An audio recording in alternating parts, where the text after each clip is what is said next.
রণজয় বিষ্ণু আর সামপ্তি মুন্ডলির বিয়ের আসর মুহূর্তেই হয়ে উঠল এক আবেগঘন ফ্যামিলির রিইউনিয়ন।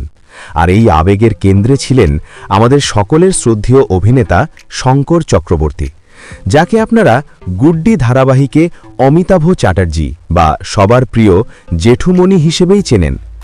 ম্যাজিক মোমেন্টসের এই সিরিয়াল শেষ হয়েছে অনেক দিন, কিন্তু সম্পর্কগুলো যে এখনও অটুট তা শঙ্করদাকে দেখলেই বোঝা যায়।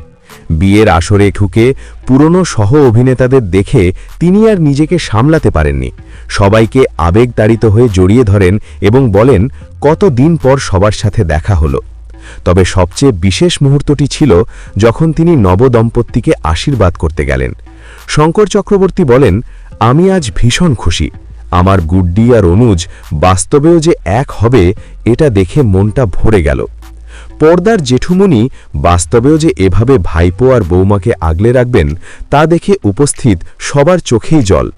রিয়েল লাইফের এই সুন্দর সম্পর্কগুলো রিয়েল লাইফেও এমন অটুট থাকুক, এটাই আমাদের কামনা।